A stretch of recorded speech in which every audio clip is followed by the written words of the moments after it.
Hello friends, good evening. कैसे हैं? उम्मीद करते हैं अच्छे होंगे, स्वस्थ होंगे। तो आज हम लोग पढ़ेंगे प्रीवियस ईयर जीके जीएस के कुछ इम्पॉर्टेंट क्वेश्चन जो हमारे आने वाले एग्ज़ाम के लिए इम्पॉर्टेंट हैं। तो चलिए स्टार्ट करते हैं। आज का पहला क्वेश्चन नंबर 1। किस बौद्ध संगीत में अभिधम्म पिटक का संकलन किया गया है? इसमें पूछा जा रहा है कि किस बौद्ध संगीत में अभिधम्म पिटक का संकलन किया गया है। मोस्ट इम्पॉर्टेंट क्वेश्चन है। सबसे पहले तो हम संगीत के बारे में पढ़ेंगे कि कौन कौन सी संगीति किसके शासनकाल में हुई और उसका अध्यक्ष कौन था, कहाँ पर हुई। तो हमारी पहली बौद्ध संगीति 483 ईसा पूर्व में राजगृह में हुई थी, अजात शत्रु के शासनकाल में, और इसकी अध्यक्षता महाकश्यप ने की थी।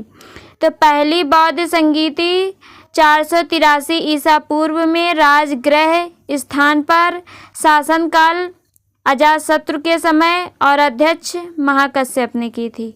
दूसरी बौद्ध संगीति 100 साल बाद 383 ईसा पूर्व में वैशाली नामक स्थान पर हुई थी, उस समय शासनकाल कालाशोक का था और इसकी अध्यक्षता सबा कामी ने की थी।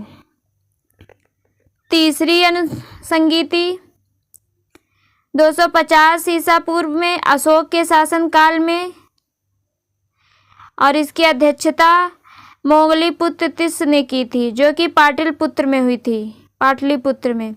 चौथी बौद्ध संगीति 72 ईस्वी में कुंडलवन कश्मीर नामक स्थान पर कनिष्क के शासनकाल में, और इसकी अध्यक्षता वसुमित्र ने की थी। और इसमें एक और मोस्ट इम्पॉर्टेंट क्वेश्चन बनता है कि चौथी बौद्ध संगीति में उपाध्यक्ष कौन थे। तो याद रखेंगे, अश्वघोष थे। कौन थे? अश्वघोष। इसके चौथी बौद्ध संगीति के उपाध्यक्ष कई बार क्वेश्चन पूछा गया एग्जाम में कि कौन थे, तो अश्वघोष थे। तो हमारा राइट आंसर है ऑप्शन डी, तीसरी बौद्ध संगीति। अभिधम्म पिटक का संकलन तीसरी बौद्ध संगीति में किया गया था। Question number 2। राज्यसभा के सदस्यों का निर्वाचन किस देश के संविधान से ग्रहित किया गया है? इसमें कह रहा है कि जो राज्यसभा के सदस्यों का निर्वाचन होता है वो किस देश के संविधान से हमने ग्रहण किया है। ऑप्शन दक्षिण अफ्रीका, आयरलैंड, ऑस्ट्रेलिया, फ्रांस। तो हमारा राइट आंसर है ऑप्शन ए, दक्षिण अफ्रीका। राज्यसभा के सदस्यों का निर्वाचन दक्षिण अफ्रीका के संविधान से लिया गया और इसी के साथ साथ अनुच्छेद 368 में संविधान संशोधन का प्रावधान भी हमने दक्षिण अफ्रीका से ही लिया है। Question number 3। निम्नलिखित में से कौन सा शासक बंगाल के पाल वंश से संबंधित नहीं है? अब इस तरह का क्वेश्चन आएगा तो आप लोग उसको अंडरलाइन कर लेंगे। इसमें पूछ रहा है कि नहीं है। महीपाल, नयपाल, मदनपाल, रामपाल। तो हमारा राइट आंसर है ऑप्शन सी, मदनपाल। मदनपाल बंगाल के पाल शासक से संबंधित नहीं है। तो हमारा राइट आंसर है सी। Question number 4। राष्ट्रीय जलमार्ग 2 का विस्तार निम्नलिखित में से किन क्षेत्रों के मध्य है? यहाँ पूछ रहा है नेशनल वाटरवे 2 का विस्तार किन क्षेत्र में है। ऑप्शन है प्रयागराज से हल्दिया, सादिया से धुबरी, कोतपुरम से कोल्लम, तालचेर से धामरा। इसमें पूछ रहा है कि नेशनल वाटरवे 2 का संबंध। तो नेशनल वाटरवे 2 ब्रह्मपुत्र नदी पर बना हुआ है और यह असम में है, जो सादिया से धुबरी तक है और इसकी लंबाई 891 किलोमीटर है। तो राष्ट्रीय जलमार्ग 2 की लंबाई 891 किलोमीटर है और ये असम में बना हुआ है ब्रह्मपुत्र नदी पे।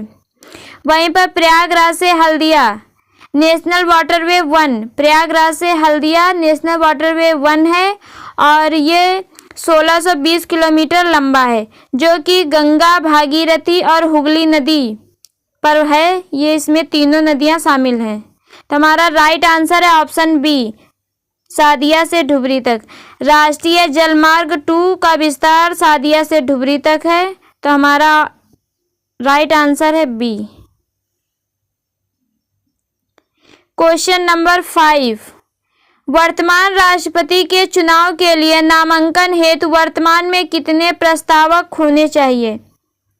इसमें पूछ रहा है कि जब भी कोई राष्ट्रपति का चुनाव लड़ेगा तो उसके नामांकन के लिए कितने प्रस्तावक होने चाहिए।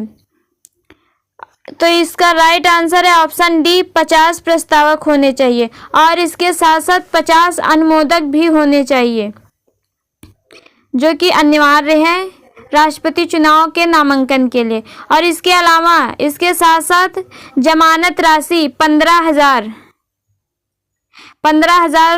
होनी चाहिए। जमानत राशि की कभी कभी पूछ लेता है कि राष्ट्रपति चुनाव के नामांकन के लिए जमानत राशि कितनी जमा होती है, तो 15,000 जमा होती है। तो हमारा राइट आंसर है option D, 50। Question number 6, Bharat की जल एवं थल दोनों से लगने वाले कितने पड़ोसी देश हैं? इस क्वेश्चन में पूछ रहा है कि ऐसे कितने देश हैं जिनकी जल और थल दोनों से सीमा भारत से लगती है। तो हमारा राइट आंसर है ऑप्शन बी, 3 ऐसे देश हैं, 3 ऐसे देश हैं जिनकी जल और थल दोनों की सीमा भारत से लगती है। पाकिस्तान, म्यांमार, बांग्लादेश, ये ऐसे 3 देश हैं हमारे पड़ोसी देश जिनकी जल और थल दोनों की सीमाएं भारत से लगती हैं। क्वेश्चन नंबर 7, भारतीय मानक समय की यमोत्तर रेखा इंडियन स्टैंडर्ड टाइम लाइन किस राज्य से नहीं गुजरती है? आप हमेशा याद रखेंगे, अगर नहीं है तो उसको अंडरलाइन जरूर कर लेंगे, वरना क्वेश्चन गलत हो सकता है। तो सबसे पहले देख लेते हैं कि भारतीय मानक समय रेखा किन राज्यों से गुजरती है। तो भारतीय मानक समय रेखा जो है वो 5 राज्यों से गुजरती है, यूपी, एमपी, छत्तीसगढ़, उड़ीसा और आंध्र प्रदेश। ये 5 ऐसे राज्य हैं जहां से भारतीय मानक समय रेखा गुजरती है। तो हमारा ऑप्शन सी हुआ, ऑप्शन सी राइट ऑप्शन है सी, तेलंगाना से भारतीय मानक समय रेखा नहीं गुजरती है, इंडियन स्टैंडर्ड लाइन। ये इंपॉर्टेंट क्वेश्चन है, ये कई बार पूछा गया है।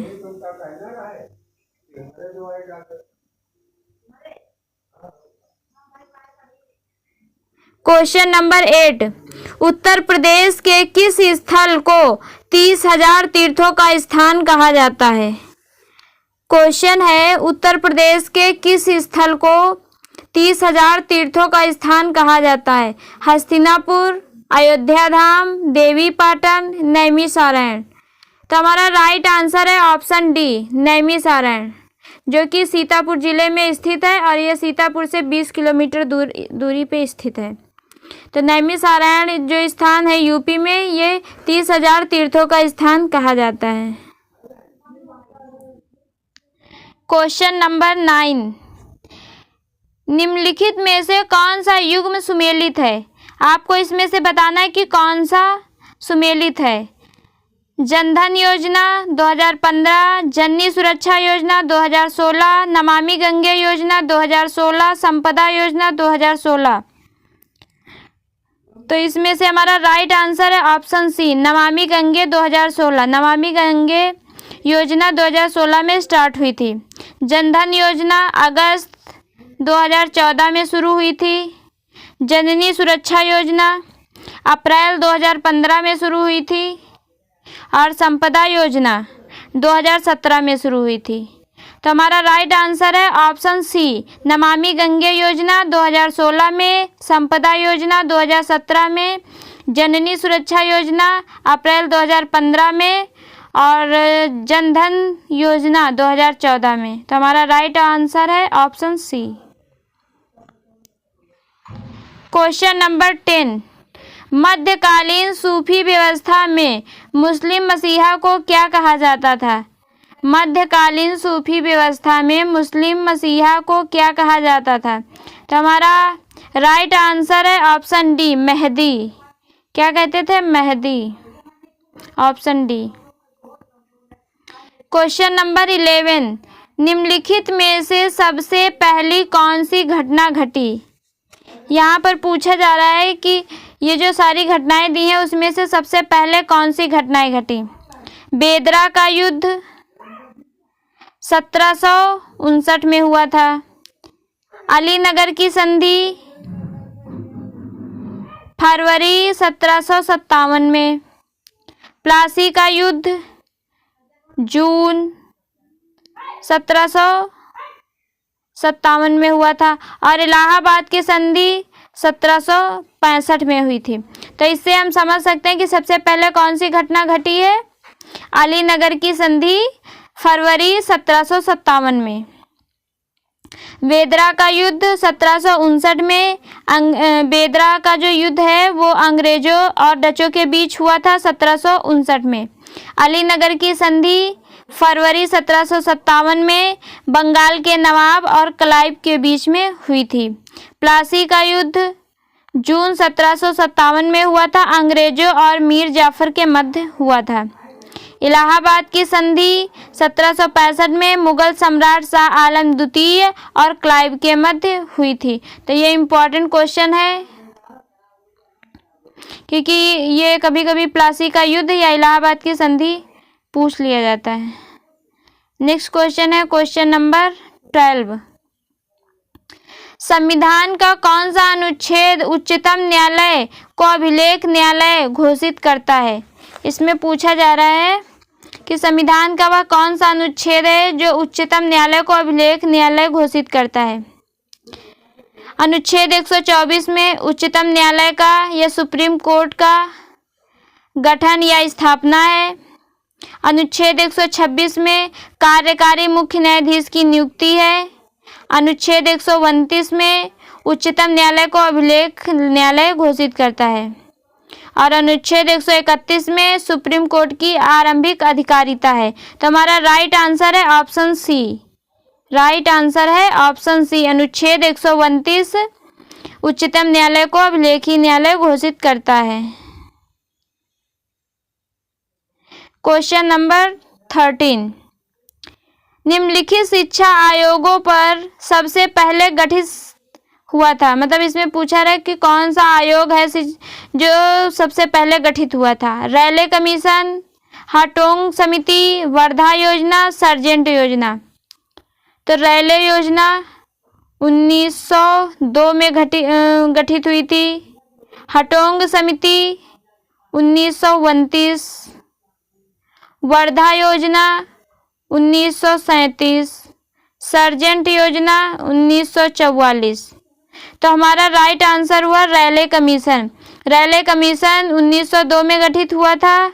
फिर उसके बाद हाटोंग समिति 1932 में, वर्धा योजना 1937 में और सर्जेंट योजना 1944 में। तो हमारा राइट आंसर है ऑप्शन ए, रैले कमीशन।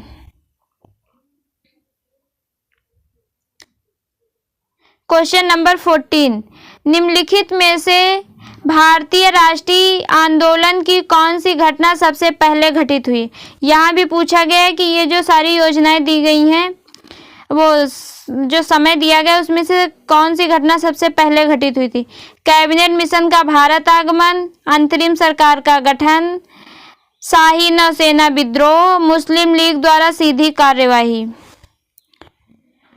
तो चलिए देखते हैं कि कैबिनेट मिशन का भारत आगमन मार्च 1946 में हुआ था। कैबिनेट मिशन का भारत आगमन मार्च 1946। अंतरिम सरकार का गठन 24 अगस्त 1946। शाही नौसेना विद्रोह फरवरी 1946। मुस्लिम लीग द्वारा सीधी कार्यवाही 16 अगस्त 1946।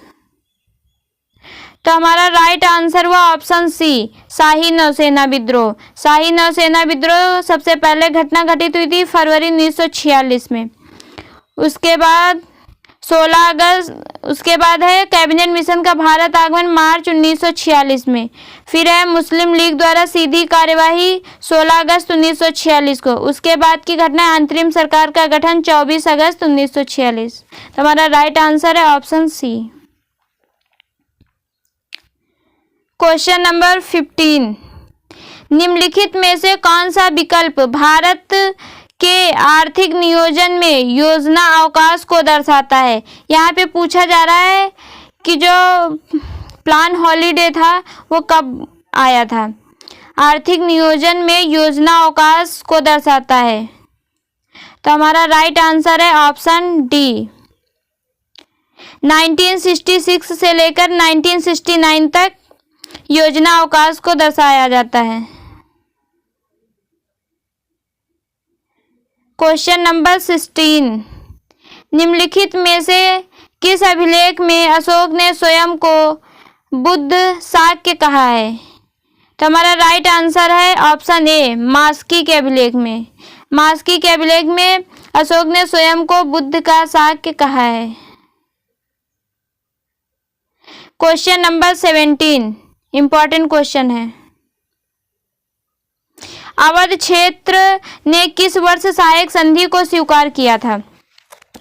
सहायक संधि की अवधारणा लॉर्ड वेलेजली ने शुरू की थी। सबसे पहले सहायक संधि को हैदराबाद ने स्वीकार की थी 1798 में। 1798 में हैदराबाद ने सहायक संधि स्वीकार की थी। उसके बाद मैसूर ने 1799 में, तंजौर ने 1799 में, अवध ने 1801 में, पेशवा ने 1802 में सहायक संधि को स्वीकार किया था। तो इसमें पूछा जा रहा है अवध क्षेत्र ने किस वर्ष स्वीकार किया था। तो 1801 में अवध क्षेत्र ने सहायक संधि को स्वीकार किया था। सहायक संधि का जनक कौन है। लॉर्ड वेलेजली, जिसने शुरू की थी। तो ये कभी कभी पूछा जाता है कि सहायक संधि किसने शुरू की थी। तो लॉर्ड वेलेजली ने शुरू की थी। और सहायक संधि स्वीकार करने वाला पहला क्षेत्र कौन सा है। हैदराबाद, जिसने 1798 में स्वीकार किया था। क्वेश्चन नंबर 18, किस मुगल कालीन शासक ने सुल्तान ए आदिल की उपाधि धारण की है। किस मुगल कालीन शासक ने सुल्तान ए आदिल की उपाधि धारण की है। शेरशाह सूरी, यहाँ पे सॉरी गलत है, शेरशाह सूरी होगा। अकबर, औरंगजेब, जहांगीर। तो हमारा राइट आंसर है B, option B, Akbar. Akbar ने सुल्तान ए आदिल की उपाधि धारण की थी। नेक्स्ट क्वेश्चन है क्वेश्चन नंबर 19, निम्नलिखित में से कौन सा युग्म असंगत है। एक साइड विटामिन और उनके रासायनिक नाम है, केमिकल नेम। इसमें पूछा गया कि कौन सा गलत है। विटामिन ए थायमिन सही है। विटामिन B1 थायमिन सही है। विटामिन ए रेटिनॉल सही है। विटामिन सी एस्कॉर्बिक एसिड सही है। विटामिन के टोकोफेरॉल नहीं होता है, फिनोकिमोन होता है। तो विटामिन के का रासायनिक नाम फिनोकिमोन होता है। इसकी कमी से रक्त का थक्का नहीं जमता है। और इसका जो स्रोत होता है हरी पत्तेदार सब्जियां, टमाटर और पनीर होता है। तो हमारा राइट आंसर है ऑप्शन डी। यहाँ सुमेलित नहीं है। विटामिन के का रासायनिक नाम फिनोकिमोन होता है, टोकोफेरॉल नहीं होता है। क्वेश्चन नंबर 20, मौर्य काल में कृषि उपजों में चना को क्या कहा जाता था। इसमें पूछा जा रहा है कि जब मौर्य काल का शासन था तो उस समय जो कृषि उपजों में चना होता था उसे क्या कहा जाता था। इसका राइट आंसर है कलाए। चना को क्या कहते थे, कलाए, ऑप्शन ए। क्वेश्चन नंबर 21, निम्नलिखित में से कौन सा बंदरगाह रसायन बंदरगाह के नाम से जाना जाता है। तो हमारा राइट आंसर है ऑप्शन ए, दाहेज। दाहेज बंदरगाह रसायन बंदरगाह के नाम से जाना जाता है। क्वेश्चन नंबर 22, मानव शरीर में पाए जाने वाले तत्वों में सर्वाधिक मात्रा किसकी होती है। मानव शरीर में पाए जाने वाले तत्वों में सर्वाधिक मात्रा किसकी होती है। तो यहाँ पे पूछा जा रहा है कि सर्वाधिक मात्रा ऑक्सीजन की होती है। 65%। कार्बन 18% पाया जाता है। हाइड्रोजन 10% पाया जाता है। कैल्शियम 2% होता है और नाइट्रोजन 3% होता है। तो मानव शरीर में पाए जाने वाले तत्व कौन कौन से होते हैं? Carbon, hydrogen, oxygen, calcium, nitrogen. तो हमारा राइट आंसर है ऑप्शन सी, ऑक्सीजन। सबसे ज़्यादा ऑक्सीजन की मात्रा होती है 65%। कार्बन 18%, हाइड्रोजन 10%, नाइट्रोजन 3% और कैल्शियम 2%।